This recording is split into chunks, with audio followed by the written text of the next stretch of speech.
அதிகாரிகள், முக்கிய பிரமுகர்கள் அவரை தலைமைச் செயலகத்துல நேரடியாக அவரை சந்தித்து பூங்கொத்து கொடுத்து அவருக்கு வாழ்த்து தெரிவிக்கிற அந்த காட்சிகளை நாம் காண முடிகிறது. இனிமேல் முதலமைச்சராக பொறுப்பேற்றிருக்கிற விஜய் அவர்கள் அன்றாடம் தலைமைச் செயலகத்துக்கு செல்ல வேண்டிய நிலை இருக்கிறது. அவர் அதிகாரிகளுடன் கலந்துரையாடி இந்த அரசை எப்படி முன்னெடுத்து செல்வது, இந்த அரசு இயந்திரத்தை தொய்வு இல்லாமல் எப்படி இயக்குவது என்ற மிக பெரும் பொறுப்பும் மிக பெரும் பணியும் அவருக்கு இருக்கிற காரணத்தினால் தலைமைச் செயலகத்திலே இருக்கிற செயலாளர்கள் மற்றும் முக்கிய அதிகாரிகளை வைத்துத்தான் இந்த அரசை அவர் இயக்கப் போகிறார். எனவே அதிகாரிகளுடன் அவர் இனி அடுத்தடுத்து அவர் சந்திப்புகளை நடத்துவார். அதிகாரிகளை வைத்துத்தான் இந்த அரசு இயங்கும். அதற்கான காட்சிகளை நாம் காண்கிறோம். முக்கிய செக்ரட்டரிகள், முக்கிய ஐஏஎஸ் அதிகாரிகள் முதலமைச்சர் விஜய் அவர்களை நேரில் சந்தித்து பூங்கொத்து கொடுத்து அவருக்கு வாழ்த்து தெரிவித்துக் கொண்டிருக்கிற அந்த காட்சிகளை நம்மால் திரையில் காண முடிகிறது. தற்போது அவர் முன்னெடுக்க போகிற ஒவ்வொரு திட்டங்களும் அந்த அதிகாரிகளுடைய ஆலோசனை பெற்று தலைமைச் செயலகத்தில் அரசு இயந்திரங்களுடைய துணையோடு அவர் நடத்த இருக்கிறார். மிக முக்கியமாக ஒரு அரசும் அதிகாரிகளும் எப்படி இணைந்து செயல்பட வேண்டும் என்பது எல்லோருக்கும் தெரியும். அரசும் அதிகாரிகளும், அதாவது அரசு மையமும், அதாவது மக்களால் தேர்ந்தெடுக்கப்பட்ட சட்டமன்ற உறுப்பினர்களாக இருந்தாலும் சரி, அவர்கள் அமைச்சர்களாக இருந்தாலும் சரி, அவர்கள் அதிகாரிகளுடன் இணைந்து செயல்படும் போதுதான் அரசு இயந்திரம் வேகமாக செயல்படும். மக்களுக்கு தேவையான நலத்திட்டங்கள் மக்களை சென்று சேரும். மக்களுடைய வாழ்வாதாரத்தை, அவர்களுக்கு வேலை வாய்ப்பை, இளைஞருடைய எதிர்காலத்தை முன்னேற்றுவது போன்ற பல திட்டங்களும் அரசு இயந்திரங்களால் தான் அதை செய்ய முடியும். அப்படி என்றால் அரசு அதிகாரிகள் விஜயனுடைய அரசுக்கு ஒத்துழைப்பு அளிக்க வேண்டிய சூழல் இருக்கிற காரணத்தினால இப்போது அரசு அதிகாரியிடத்தில் அவர் ஆலோசனை நடத்துவார். அடுத்தடுத்து ஒவ்வொரு துறை அதிகாரிகளையும் அவர் சந்தித்து ஆலோசனை நடத்துவார் என்ற எதிர்பார்ப்பு இருந்து கொண்டிருக்கிற நிலைமையில இப்போ தொடர்ந்து தலைமைச் செயலகத்தில் இருக்கிற முதலமைச்சர் விஜயனுடைய அறைக்கு அரசு அதிகாரிகள் நேரடியாக வந்து மலர் கொத்து கொடுத்து அவருக்கு வாழ்த்துக்களை தெரிவிக்கிற அந்த காட்சிகளை நம்மால் காண முடிகிறது.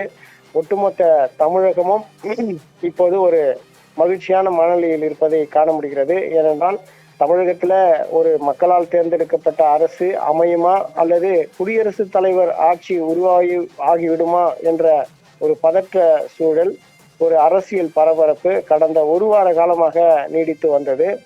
108 உறுப்பினர்கள் மட்டுமே வைத்திருந்து ஒரு தனிப்பெரும் கட்சியாக தமிழக வெற்றி கழகம் உருவெடுத்திருந்தாலும், ஆனால் அதற்கு ஆட்சி அமைப்பதற்கு போதுமான 118 இடங்கள் என்ற எண்ணிக்கை இல்லை.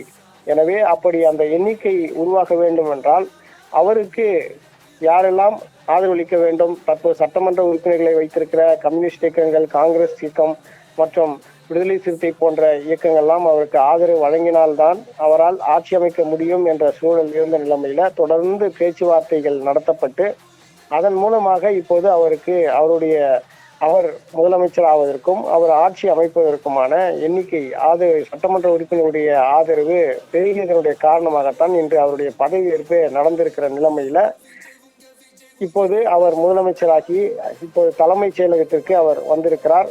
அவரை அதிகாரிகள் நேரில் சந்திச்சு மலர் கொத்து கொடுத்து அவரை வாழ்த்தி கொண்டிருக்கிற அந்த காட்சிகளை நாம் காண முடிகிறது.